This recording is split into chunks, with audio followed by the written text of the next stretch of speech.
Dragoš je bio malo u daljini, ali oni ga znaju kao sa čubure, kako bih rekao. Tako da je to sve jedan, u suštini, krug tog što je Kosta zvao vertikalnog Beograda.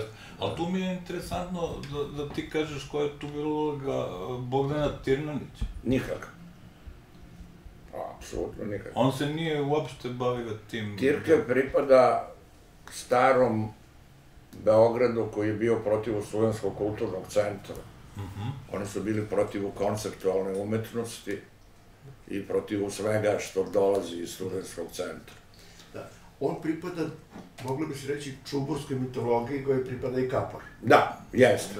To je interesantno, upravo si ti bio kao guru tog takozvanog žanrovskog filma, kao kasnije filmski kritičar, Tirk je bio s druge strane, tako? Da, pa on je, da kažemo, bio kao, što se samog filma tiče, on je bio kao neka preteča toga što ću ja da uradim s filmskom kritikom, jer ja nisam imao na bilo koga drugog da se naslonim sem na Boška Tokina i između Boška Tokina i mene je bio Tirk. To je veza preko filma. To je veza preko filma, a sa ovom, da kažemo, urbanim Beogradom Tirk nije imao veze. On je čak bio jedan od napadača na punk, što je pripomoglo Filipu Davidu da bude protiv dečka koji obećava. Mi kad smo opisali o punku u jukeboxu, on je rekao punk, pa to je fašistička muzika. A mislim, u suštini punk je bio komunistička muzika, vrlo je glupo, bilo je prozvod fašističkog.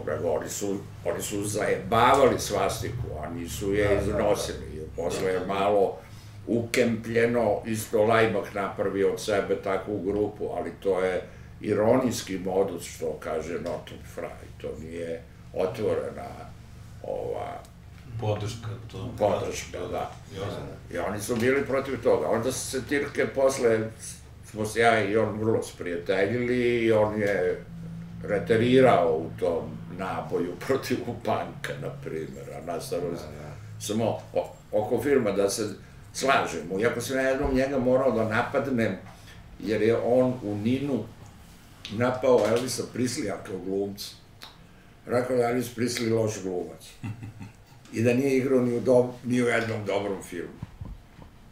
Ja kažem, čekaj, da li si ti video s kojim rediteljima je radio Elvis Prisley? On kaže, s kim? Ja kažem, evo uzmimo Dona Ziegela. Dobro, kao, Don Ziegel je izuzetak, kažem, ima još izuzetaka. Mada je još najbolji Boris Segal. Da. I smirio se i oko Prislija i nadalje smo uglavnom zajednički nastupali. Ali on je bio promoter upravo autorskog filma, on je volao Godara, ceo... Jeste, pa to je ta generacija, on je igrao i u ranim radovima, ali posle je on u rekonstrukciji svog životnog opusa rekao da je on veoma zadovoljan jer je on igrao u 2 prevratnička filma, u ranim radovima i u Dečku koji obećava. I sad to je zanimljivo, znači, moglo bi se reći da je to neka vrsta ekspanzije nove urbane kulture. Moglo bi tako da. Ali je, dakle, to trenutak u društvu kada država doživljava zvanični bankrot. 1982. godine Jugoslavija je bankrotirala. Meni to nije poznato. To smo saznali mnogo kasnije.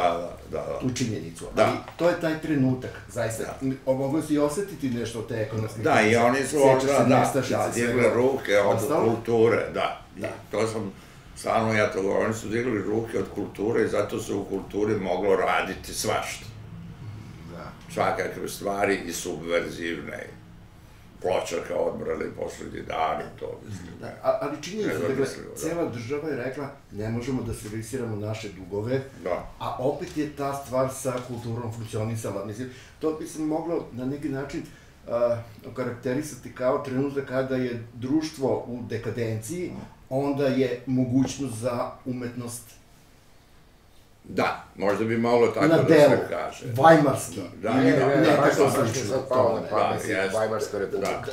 Da li bi neka asocijacija, parafraza mogla da se iskoristi za taj period koji je potrajao 5 ili 6 godina, ako i toliko? Pa ja mislim da je naprosto stvar u tome da je zbog, dakle, takvog debakla države i svi okolnosti koje su išle uz maršala, da je policija izgubila sposobnost kontrole tokova u kulturi, budući je uvek i smatrala da je kultura sasvim beznačajna.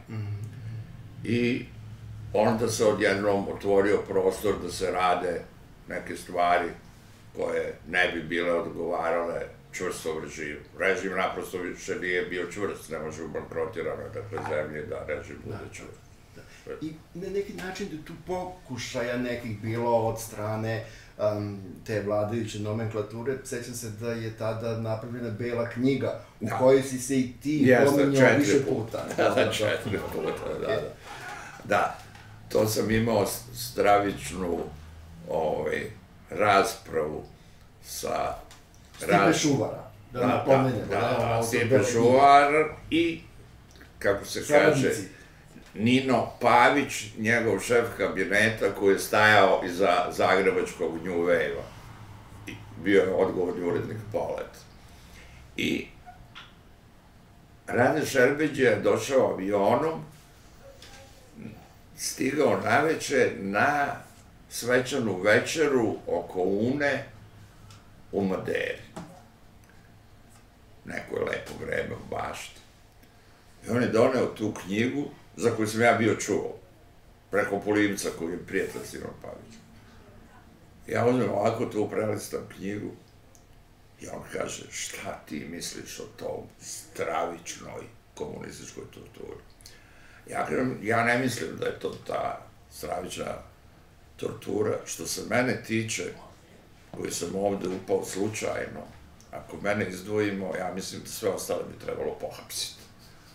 On je bio naprosto zapanjen, seo je na suprotnu stranu stola, dijagonalno od mene, i više nikad nismo normalno razgovarali, jer se on identifikovao s tim, kao što se sa svim pogrešnim stvarima identifikovao, kao što sada Sarajevo, tamo, ovamo, Brijuni.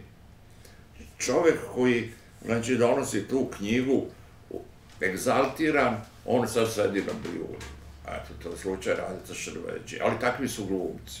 On je glumac i glumi. Da se pojavio taj, znači, odbor za slobodu javne reči, znači, dešavalo se nešto na tom političkom planu koje, i sad to može da se donekle veže i za lik junaka filma Una. On na neki način pripada tom miljeu koji se bori za liberalizaciju. Jeste, oni tu su oni Tirke bliski, to je ta linija mišljenja.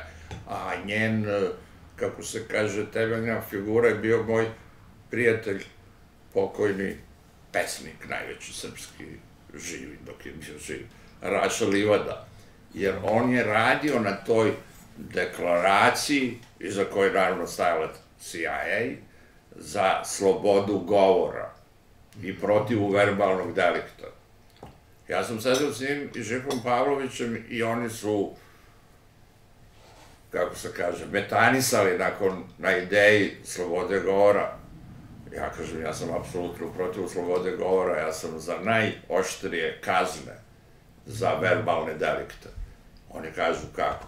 Ja kažem, vi mislite da Tuđman kad pozove 100 ustaša da idu naokolo da kolju Srbe, da oni trebaju da nastradaju, a da on je zaštićen pitanjem verbalnog delikta. A posle Slobodan Milošević odgovarao za komandnu odgovornost. Ta komandna odgovornost je pola pitanje verbalnog delikta, a pola eventualni potpis na nekom papiru ili neki tajni sad predlog.